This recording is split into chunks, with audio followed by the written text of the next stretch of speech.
Hi friends, social post news అప్డేట్స్కు స్వాగతం. ఈరోజు ఆంధ్ర రాజకీయాల్లో ఒక అలజడి రేపుతున్న అంశం గురించి మాట్లాడుకుందాం.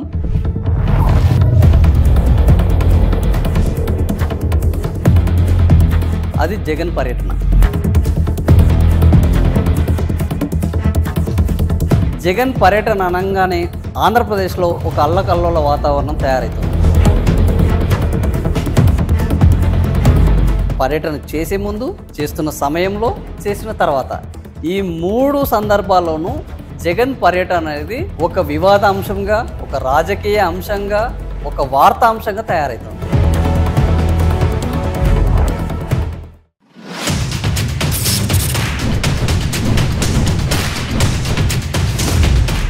మూడో తారీఖు నెల్లూరులో జగన్ పర్యటన చేయాలి. మాజీ మంత్రి కాకాని పరామర్శించాలి.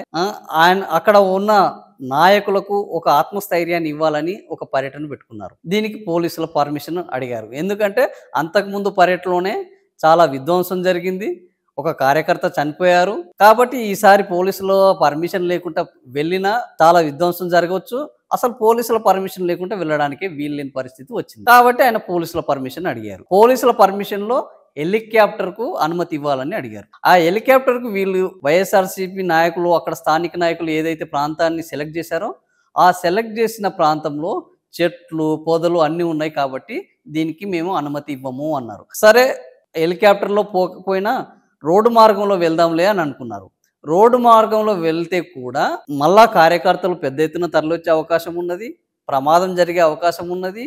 అది పార్టీకి కానీ అటు నాయకులకు కానీ నష్టం చేసే అవకాశం ఉన్నదని అది కూడా మానేసుకున్నారు. ఇంతవరకు ఇది న్యూస్. కానీ తెర వెనుక న్యూస్ ఏంది?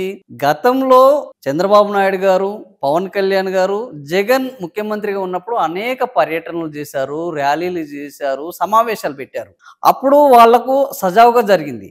కానీ ఇప్పుడు జగన్ పర్యటన పెట్టుకున్నా, ర్యాలీ పెట్టుకున్నా, సమావేశం పెట్టుకున్నా చంద్రబాబు నాయుడు గారి నాయకత్వంలో, డిప్యూటీ సీఎం పవన్ కళ్యాణ్ గారి నాయకత్వంలో వీళ్లకు అనుమతి రావడం లేదనేది వైఎస్ఆర్సీపీ నాయకుల ప్రధాన ఆరోపణ. కేవలము కూటమి ప్రభుత్వము కుట్ర చేయడం వల్లనే గత పర్యటనలో ఒక కార్యకర్త చనిపోవడం జరిగింది. అంతకుముందు పర్యటనలో హెలికాప్టర్ చుట్టూ జనాలు గుమికూడడం జరిగింది, భద్రతా సమస్యలు ఏర్పడ్డాయి. ఇవన్నీ చంద్రబాబు, పవన్ కళ్యాణ్ కావాలని తమ రెడ్ బుక్ రాజ్యాంగంలో భాగంగానే ఇవన్నీ చేస్తున్నారు అనేది ఇప్పుడు వైఎస్ఆర్సీపీ నేతల నుంచి ప్రధానంగా వస్తున్న ఒక ఆరోపణ. సో మరి వాస్తవం ఏంది అని అంటే, నిజంగా కూడా ఒక ప్రతిపక్ష నాయకుడు ఏడాది తర్వాత తమ పార్టీలోని నాయకులకు సమస్యలు ఎదురైనప్పుడు వాళ్ళని పరామర్శించడం, ఓదార్చడం అనేది ఒక పార్టీ నాయకుడిగా ఎవరైనా చేయాల్సిన పనే. ఈరోజు జగన్ చేస్తున్నది కూడా అదే. అయితే ఏ పార్టీలోనైనా నాయకుల పట్ల కేసులు ఉండడం, వాళ్ళకు వ్యక్తిగత సమస్యలు ఉండడం కామన్గా ఉంటాయి. కానీ ఒక పార్టీ నాయకుడిగా తన పార్టీ కార్యకర్తలు సమస్యల్లో ఉన్నప్పుడు వాళ్ళ వ్యక్తిత్వం ఎలాంటిదైనా, వాళ్ళ మీద ఎలాంటి కేసులు ఉన్నా వాళ్ళకు ధైర్యాన్ని ఇవ్వడానికి ఒక పార్టీ చీఫ్కి వెళ్ళడం సర్వసాధారణం. ఈరోజు జగన్ అదే ప్రయత్నం చేస్తున్నారు. కానీ కూటమిలోని ప్రభుత్వము దీనివల్ల శాంతి భద్రతల సమస్య ఏర్పడుతున్నది. ఇది ఒక తప్పుడు సంకేతాన్ని ఇస్తున్నది. కేసుల్లో ఇరుక్కున్న వాళ్ళను, స్మగ్లర్లను, రౌడీలను ఒక రాజకీయ నాయకుడు పరామర్శించడం, దానివల్ల సమస్యలు ఏర్పడడం ఇవంతా మాకు నచ్చడం లేదు. కాబట్టి వీ డోంట్ లైక్ ఇట్ అని కూటమి ప్రభుత్వం స్పష్టంగా చెప్తుంది.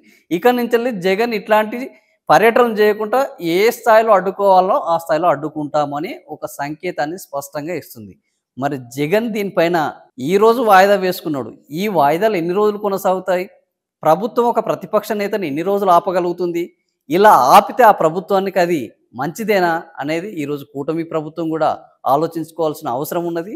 జగన్ పర్యటన వాయిదా పడడానికి మాత్రం ఈరోజు ప్రధానంగా పవన్ కళ్యాణ్, చంద్రబాబు నాయుడు కలిసి కావాలని అడ్డంకులు సృష్టించడం అనేది వైఎస్ఆర్సీపీ నాయకుల ప్రధాన ఆరోపణ.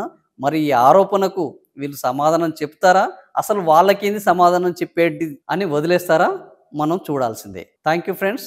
మీకు ఈ విషయం నచ్చినట్లయితే లైక్ చేయండి, సబ్స్క్రైబ్ చేయండి, ఇంకో ఇద్దరికి దీన్ని షేర్ చేయండి. మమ్మల్ని ఈ విధంగానే సపోర్ట్ చేయండి. Thank you.